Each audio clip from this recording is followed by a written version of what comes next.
എല്ലാവർക്കും എൻ്റെ പുതിയൊരു വീഡിയോയ്ക്ക് സ്വാഗതം. അപ്പോൾ ഇന്നത്തെ വീഡിയോയിൽ ഞാൻ ഡിസ്കസ് ചെയ്യുന്നത് നമ്മൾ ഓൾറെഡി ഡിസ്കസ് ചെയ്തുകൊണ്ടിരിക്കുന്നതിൻ്റെ കണ്ടിന്യൂഷൻ ആയിട്ടുള്ള ഡിഡക്ഷൻസ് ആണ്. അപ്പോൾ ATC കഴിഞ്ഞ 2-3 വീഡിയോയിൽ നമ്മൾ ATC ഡിസ്കസ് ചെയ്തു. ഇനി നെക്സ്റ്റ് വരുന്ന ഇമ്പോർട്ടൻ്റ് ആയിട്ടുള്ള ഡിഡക്ഷൻസ് ചാപ്റ്റർ 6A വരുന്ന ഇമ്പോർട്ടൻ്റ് ആയിട്ടുള്ള ഡിഡക്ഷൻസ് ആണ് നമ്മളിനി ഡിസ്കസ് ചെയ്യാൻ വേണ്ടി പോകുന്നത്. അപ്പോൾ എല്ലാവർക്കും വീഡിയോയിലോട്ട് ഒരിക്കൽ കൂടി സ്വാഗതം. അപ്പോൾ അടുത്തതായിട്ട് നമ്മൾ ഡിസ്കസ് ചെയ്യുന്നത് സെക്ഷൻ 80CCC ആണ്. 80CCC അതായത് 80CCC എന്ന് പറയുന്നത് contribution to pension fund, pension ഫണ്ടിലോട്ടുള്ള കോൺട്രിബ്യൂഷൻ ആണ്. ഇതിന് നമുക്ക് ഡിഡക്ഷൻ ഉണ്ട്. 80CCCയിലെ ഡിഡക്ഷൻ എന്ന് പറയുന്നത് ഒരിക്കലും നമ്മൾ കോൺട്രിബ്യൂട്ട് ചെയ്യുന്ന amount or 1,50,000 whichever is less ആണ് നമ്മൾ 80CCC പ്രകാരം നമുക്ക് ഡിഡക്ഷൻ കിട്ടുന്നത്. അതായത് amount paid or 1,50,000 whichever is less, ഇത് രണ്ടിലും ലെസ് ആയതാണ് നമുക്ക് 80CCC പ്രകാരം നമുക്ക് ഡിഡക്ഷൻ കിട്ടാം. ഇനി നെക്സ്റ്റ് ആണ് 80D. ഈ 80D കുറച്ച് ഇമ്പോർട്ടൻ്റ് ആണ് കേട്ടോ. 80D എന്ന് പറഞ്ഞാൽ ഇമ്പോർട്ടൻ്റ് ആണ്. 80D എന്ന് പറഞ്ഞാൽ മെഡിക്കൽ ഇൻഷുറൻസ് പ്രീമിയം പേര് വരുന്ന സെക്ഷനാണ് 80D എന്ന് പറയുന്നത്. 80Dയുടെ കേസിൽ നമ്മൾ ഓർക്കേണ്ടത് നോർമൽ 60 ഇയേഴ്സിൽ താഴെ വരുന്ന ഒരാളാണ് അസസ് ചെയ്യുമെങ്കിൽ 25,000 രൂപ വരെ അസസിക്ക് 80D പ്രകാരം മെഡിക്കൽ ഇൻഷുറൻസ് പ്രീമിയം അടച്ചു കഴിഞ്ഞാൽ 25,000 രൂപ വരെ ഡിഡക്ഷൻ കിട്ടും. 25,000 രൂപ വരെ എന്ന് പറഞ്ഞാൽ മാക്സിമം 25,000 രൂപ വരെ ഡിഡക്ഷൻ കിട്ടും. For example medical insurance premium അടക്കുന്നത് 26,000 രൂപയാണെങ്കിൽ എത്ര കിട്ടും? 25,000 രൂപയെ നമുക്ക് ഡിഡക്ഷൻ കിട്ടും. ഇനി വേറെ ഇതേ കേസിൽ മെഡിക്കൽ ഇൻഷുറൻസ് പ്രീമിയം അടക്കുന്നത് 20,000 രൂപയാണെങ്കിൽ നമുക്ക് ഡിഡക്ഷൻ കിട്ടുന്നത് 20,000 രൂപയായിരിക്കും. അപ്പോൾ അപ് ടു 25,000 ആണ് നമുക്ക് മെഡിക്കൽ ഇൻഷുറൻസ് പ്രീമിയം പ്രകാരം എന്താണ് നമുക്ക് ഡിഡക്ഷൻ കിട്ടുന്നത്. ഇനി ഈ 80D section medical insurance premium അടക്കുന്നത് സെൽഫ് ആവാം, സ്പൗസിൻ്റെ പേരിൽ, അതായത് എന്താണ് ഹസ്ബൻഡിൻ്റെ വൈഫിന് ഹസ്ബൻഡ്, സ്പൗസിൻ്റെ പേരിലാവാം, ഡിപ്പെൻഡൻറ്റ് ചിൽഡ്രൻ അതായത് പാരൻസിനെ ഡിപ്പെൻഡ് ചെയ്തിരിക്കുന്ന അല്ലെങ്കിൽ അസസ് ചെയ്യുന്ന ഡിപ്പെൻഡ് ചെയ്തിരിക്കുന്ന കുട്ടികളുടെ പേരിൽ അടക്കുന്ന മെഡിക്കൽ ഇൻഷുറൻസ് പ്രീമിയം ആവാം, പാരൻസിൻ്റെ പേരിൽ അടക്കുന്ന മെഡിക്കൽ ഇൻഷുറൻസ് പ്രീമിയം ആവാം. അപ്പോൾ 80D എന്ന് പറഞ്ഞാൽ മെഡിക്കൽ ഇൻഷുറൻസ് പ്രീമിയം അല്ലെങ്കിൽ മെഡിക്ലെയിം ഇൻഷുറൻസ് പെയ്ഡിൻ്റെ കേസിൽ വരുന്നതാണ് 80D. ആക്ച്വൽ എമൗണ്ട് നോക്കുക, മാക്സിമം നമുക്ക് 25,000 രൂപ വരെ നമുക്ക് 80D പ്രകാരം ഡിഡക്റ്റ് ചെയ്യാം. ഒറിജിനൽ എമൗണ്ട് അല്ലെങ്കിൽ ആക്ച്വൽ എമൗണ്ട് 25,000 രൂപയിൽ കുറവാണെങ്കിൽ ആ കുറഞ്ഞ എമൗണ്ട് ആണ് നമുക്ക് ഡിഡക്ഷൻ കിട്ടുക. 25,000 കൂടുതലാണ് ആക്ച്വൽ എമൗണ്ട് എങ്കിൽ മാക്സിമം 25,000 വരെ നമുക്ക് ഡിഡക്ഷൻ കിട്ടും. ഇത് നമ്മൾ പറഞ്ഞു സീനിയർ സിറ്റിസന്റെ കേസിൽ വരുന്നതല്ല, 60 വയസ്സിൽ താഴെ വരുന്നതാണ് കേസാണ് നമ്മളിപ്പോൾ നോക്കിയത്. ഇതിൽ തന്നെ നമ്മൾ മെഡിക്കൽ ഇൻഷുറൻസ് പ്രീമിയം സ്വന്തം പേരിൽ അടച്ചാലോ സ്പൗസിൻ്റെ പേരിൽ അടച്ചാലോ ഡിപ്പെൻഡൻറ്റ് ചിൽഡ്രൻ്റെ പേരിൽ അടച്ചു കഴിഞ്ഞാലോ അതേപോലെ തന്നെ പാരൻസിൻ്റെ പേരിൽ അടച്ചാലോ നമുക്ക് എന്ത് കിട്ടും? ഈ ഒരു ഡിഡക്ഷൻ നമുക്ക് കിട്ടും. ഇനി 80D തന്നെ നമ്മൾ സീനിയർ സിറ്റിസൺ ആണെങ്കിൽ, അതായത് 60 വയസ്സിന് മുകളിലുള്ള ഒരാളാണെങ്കിൽ നമ്മുടെ ഈ മാക്സിമം 25,000 എന്നുള്ളത് 50,000 50,000 ആയിട്ട് മാറും. 50,000 ആയിട്ട് മാറും. 50,000 രൂപയായിട്ട് അത് മാറും. 25,000 എന്നുള്ളത് മാക്സിമം അപ് ടു 50,000 ആയിട്ട് മാറും. ഫോർ എക്സാമ്പിൾ ഇപ്പോൾ ഒരു 51,000 ആണെങ്കിൽ 50,000 ആണ് നമുക്ക് ഡിഡക്ഷൻ കിട്ടുക. ഇനിയിപ്പോൾ ഒരു 40,000 ആണെങ്കിൽ ആ 40,000 ആണ് ഡിഡക്ഷൻ കിട്ടുക. നമ്മൾ 25,000 പറഞ്ഞ അതേ രീതിയിൽ തന്നെയാണ് ഇവിടെയും നമ്മൾ കാൽക്കുലേറ്റ് ചെയ്യുന്നത്. അപ്പോൾ സീനിയർ സിറ്റിസൺ ആണെങ്കിൽ 60 വയസ്സിന് മുകളിലുള്ള ആളാണെങ്കിൽ നമുക്ക് 25,000 പകരം 50,000 രൂപ വരെ നമുക്ക് എന്ത് കിട്ടും? മാക്സിമം 80D പ്രകാരം മെഡിക്കൽ ഇൻഷുറൻസ് പ്രീമിയം പേഡിന് നമുക്ക് എന്ത് കിട്ടും? ഡിഡക്ഷൻ കിട്ടും. ഇനി അടുത്തൊരു സെക്ഷനാണ് 80DD. 80DD വളരെ ഇമ്പോർട്ടൻ്റ് ആയിട്ടുള്ളതാണ് 80DD എന്ന് പറയുന്നത്. 80DD എന്ന് പറയുന്നത് ഡിസേബിൾഡ് ഡിപ്പെൻഡൻറ്റിൻ്റെ കേസിൽ വരുന്നതാണ് 80DD. ഡിസേബിൾഡ് ഡിപ്പെൻഡൻറ്റ്, അത് ജസ്റ്റ് ഒന്ന് ഓർത്തിരിക്കാം. DD എന്നതിൻ്റെ എന്താണ് നമുക്ക് ഓർത്തിരിക്കാൻ വേണ്ടിയിട്ട് ഡിസേബിൾഡ് ഡിപ്പെൻഡൻറ്റ് എന്ന് ഓർത്തിരിക്കാം. ഓക്കെ, അതാണ് 80DD എന്ന് പറയുന്നത്, ഡിസേബിൾഡ് ഡിപ്പെൻഡൻറ്റ്. അപ്പോൾ ഈ 80DD പറയുന്നത് നമ്മുടെ എന്താണ് ഡിസേബിൾഡ് ഡിപ്പെൻഡൻറ്റ്, അതായത് നമ്മുടെ ഡിപ്പെൻഡൻ്റ് ആയിരിക്കുന്ന അസസിയുടെ ഡിപ്പെൻഡൻ്റ് ആയിരിക്കുന്ന ഒരു വ്യക്തി ഡിസേബിൾഡ് ആണെങ്കിൽ, അത് ഡിസബിലിറ്റിയിൽ തന്നെ നമ്മൾ പറയുന്നത് എന്താണ്? നോർമൽ ഡിസബിലിറ്റി ഉണ്ട്, സിവിയർ ഡിസബിലിറ്റി ഉണ്ട്. നോർമൽ ഡിസബിലിറ്റി എന്ന് പറയുമ്പോൾ 40% കൂടുതൽ ഡിസേബിൾഡ് ആയ ആളും അതേപോലെ 80% കുറഞ്ഞ, അതായത് 40-നും 80-നും ഇടയ്ക്ക് ഡിസേബിൾഡ് ആയിട്ടുള്ള ആൾക്കാരെയാണ് നോർമൽ ഡിസബിലിറ്റി കാറ്റഗറിയിൽ നമ്മൾ പെടുത്തുന്നത്. അപ്പോൾ 40 മുതൽ 80% വരെ ഡിസബിലിറ്റി ഉള്ള അല്ലെങ്കിൽ ഡിസേബിൾഡ് ആയിട്ടുള്ള ആൾക്കാർക്ക് മാക്സിമം നമ്മൾ 75,000 രൂപയാണ് ഡിഡക്ഷൻ കിട്ടുന്നത്.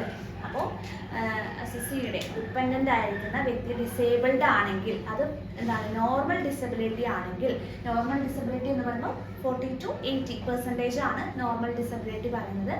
അങ്ങനെ ഡിസേബിൾഡ് ഡിപ്പെൻഡൻ്റ് ഉണ്ടെങ്കിൽ അവരുടെ യഥാർത്ഥത്തിലുള്ള ആക്ച്വൽ എക്സ്പെൻസ് നമ്മൾ നോക്കുന്നില്ല.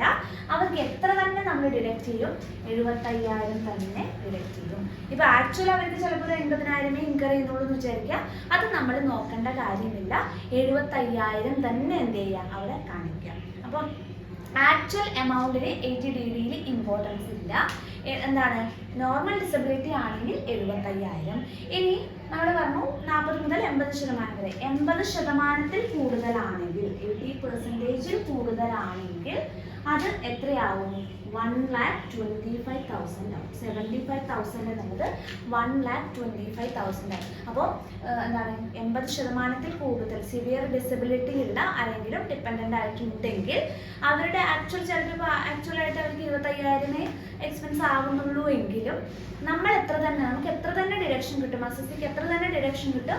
1,25,000 തന്നെ ഡിഡക്ഷൻ കിട്ടും. അപ്പോൾ അത് ഓർത്തിരിക്കുക. ATDD എന്ന് പറഞ്ഞാൽ ഡിസേബിൾഡ് ഡിപ്പെൻഡൻ്റ് എന്നാണ്. ഡിസേബിൾഡ് ഡിപ്പെൻഡൻ്റ് ഉണ്ടെങ്കിൽ ഉണ്ടാകുന്ന കേസിൽ നമ്മൾ പറയുന്നത് നോർമൽ ഡിസബിലിറ്റി ആണെങ്കിൽ, നോർമൽ ഡിസബിലിറ്റി എന്ന് പറയുമ്പോൾ 40 to 80% ഡിസബിലിറ്റി ഉണ്ടെങ്കിൽ നമ്മൾ കുറയ്ക്കേണ്ടത് 75,000 ആണ്. നമ്മൾ എന്ത് നോക്കേണ്ട കാര്യമില്ല, ആക്ച്വൽ എക്സ്പെൻഡിച്ചർ അല്ലെങ്കിൽ ആക്ച്വലായിട്ട് നമുക്ക് വരുന്ന എക്സ്പെൻസോ എമൗണ്ടോ നമ്മൾ നോക്കേണ്ട കാര്യമില്ല. 75,000 തന്നെ നമ്മൾ ഡിഡക്റ്റ് ചെയ്യണം. സിവിയർ ഡിസബിലിറ്റി ആണെങ്കിൽ, 80%-ന് മുകളിൽ ഡിസേബിൾഡ് ആണെങ്കിൽ 75,000-ന് പകരം നമ്മൾ കുറയ്ക്കേണ്ടത് 1,25,000 ആണ്. ഇവിടെയും നമ്മൾ എന്ത് നോക്കേണ്ട കാര്യമില്ല, ആക്ച്വലായിട്ട് നമുക്ക് വരുന്ന എക്സ്പെൻസ് അല്ലെങ്കിൽ നമ്മൾ കൊടുക്കുന്ന എമൗണ്ട് ഒന്നും നമ്മൾ നോക്കേണ്ട കാര്യമില്ല. 1,25,000 തന്നെ നമ്മൾ എന്ത് ചെയ്യുക? ഡിഡക്റ്റ് ചെയ്യുക. അപ്പോൾ ഈ കേസ് എന്ത് ചെയ്യുക? ഒന്ന് ഓർത്തിരിക്കുക. അപ്പോൾ ഇനി ഇതിൽ നമ്മൾ പറഞ്ഞു ഡിപ്പെൻഡൻ്റ് എന്ന് പറഞ്ഞു. അപ്പോൾ ഡിപ്പെൻഡൻ്റ് എന്ന് പറഞ്ഞാൽ ATDD പ്രകാരം ഡിപ്പെൻഡൻ്റ് എന്ന് പറയുന്നതിൽ നമുക്ക് അതായത് ഒരു ഇൻഡിവിജ്വലിൻ്റെ ഡിപ്പെൻഡൻ്റ് എന്ന് പറഞ്ഞാൽ സ്പൗസ് ആവാം, പിന്നെന്താണ് കുട്ടികളാവാം, ദെൻ പാരൻസ് ആവാം, ദെൻ ബ്രദേഴ്സ് ആവാം, സിസ്റ്റേഴ്സ് ആവാം. ഈ പറഞ്ഞവരിൽ ആർക്കും ഈ ഡിപ്പെൻഡൻ്റ് എന്നുള്ള കാറ്റഗറിയിൽ വരാം. അപ്പോൾ അതുകൂടി ഒന്ന് ഓർത്തിരിക്കുക. അതായത് സ്പൗസ് ആവാം, കുട്ടികളാവാം, പാരൻസ് ആവാം, ബ്രദർ ആവാം, സിസ്റ്റർ ആവാം. ഇത്രയാണ് നമ്മൾ ഡിപ്പെൻഡൻറ്റിൻ്റെ കാറ്റഗറിയിൽ നമ്മൾ ഉൾപ്പെടുത്തുന്നത്. അപ്പോൾ ഇതാണ് നമ്മൾ ഇന്ന് ഡിസ്കസ് ചെയ്തത് ATCCC, ATD and ATDD. ATCCC എന്ന് പറഞ്ഞാൽ കോൺട്രിബ്യൂഷൻ ടു പെൻഷൻ ഫണ്ടാണ്. ATD എന്ന് പറഞ്ഞാൽ മെഡിക്ലെയിം ഇൻഷുറൻസ് പെയ്ഡ് അല്ലെങ്കിൽ medical insurance premium paid. ATDD എന്ന് പറഞ്ഞാൽ ഡിസേബിൾഡ് ഡിപ്പെൻഡൻറ്റ് എന്നാണ് വരുന്ന സെക്ഷൻ. ഓക്കെ, അപ്പോൾ ഇതുമായിട്ട് ബന്ധപ്പെട്ട് നമുക്ക് ഒരു പ്രോബ്ലം, ജസ്റ്റ് ATDDയിൽ വരുന്ന ഒരു പ്രോബ്ലം നമുക്ക് ജസ്റ്റ് നോക്കാം. അപ്പോൾ ഞാൻ ഇവിടെ ഒരു ക്വസ്റ്റ്യൻ എഴുതിയിട്ടുണ്ട്, നോക്കാം. Mister Joe is a resident individual. He deposit ₹25,000 annually with LIC of India for maintenance of his handicapped grandfather who is wholly dependent on him.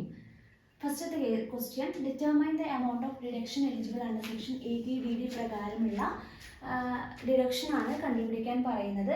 ATDD എന്ന് പറഞ്ഞാൽ ഡിസേബിൾഡ് ഡിപ്പെൻഡൻ്റ് കേസ് വരുന്നതാണ്. ഇവിടെ പറയുന്നത് handicapped grandfather who is wholly dependent ആണെന്ന് പറഞ്ഞിട്ടുണ്ട്. Handicapped ആണെന്ന് പറഞ്ഞിട്ടുണ്ട്. എത്ര പെർസെൻറ്റേജ് ഒന്നും പറഞ്ഞിട്ടില്ല. ഒന്നും പറഞ്ഞിട്ടില്ലെങ്കിൽ നോർമൽ ഡിസബിലിറ്റി ആയിട്ടാണ് നമ്മൾ എടുക്കേണ്ടത്. പക്ഷേ നമ്മൾ ഈ ഡിപ്പെൻഡൻറ്റിൻ്റെ കേസിൽ നമ്മൾ പറഞ്ഞത് ആരൊക്കെയാണ്?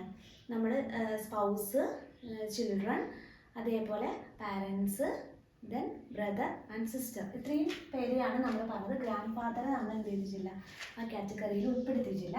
അപ്പോൾ അതുകൊണ്ട് തന്നെ ഫസ്റ്റത്തെ കേസിൽ ATDD പ്രകാരം നമുക്ക് എന്തില്ല, നോ ഡിഡക്ഷൻ ഇല്ല. ATDD പ്രകാരം നോ ഡിഡക്ഷൻ ഇല്ല. രണ്ടാം തുക, what will be the position of the handicapped? 60% എന്ന് തന്നിട്ടുണ്ട്. 60% എന്ന് പറയുമ്പോൾ ബിലോ 80% ആണ്. അപ്പോൾ നോർമൽ ഡിസബിലിറ്റി ആണ്. 60% handicapped dependent is brother of mister Joe. Brother ആണെങ്കിൽ നമുക്കറിയാം നമ്മൾ ഡിപ്പെൻഡൻ്റെ കേസിൽ പറയുന്നതാണ്. അപ്പോൾ 60% എന്ന് പറയുമ്പോൾ നോർമൽ ഡിസബിലിറ്റി ആണ്. നോർമൽ ഡിസബിലിറ്റി ആണെങ്കിൽ ഈ ആക്ച്വൽ എമൗണ്ട് 25,000 എന്നുള്ളത് നമ്മൾ പൊതുവെയുടെ കാര്യമില്ല. എത്ര തന്നെ കൊടുക്കണം? 75,000 രൂപ തന്നെ കൊടുക്കണം നോർമൽ ഡിസബിലിറ്റി ആണെങ്കിൽ. ഇനി മൂന്നാമത്തത്, what will be the position of the handicapped 80%. 80% എന്ന് പറയുന്നത് സിവിയർ ഡിസബിലിറ്റി ആയി.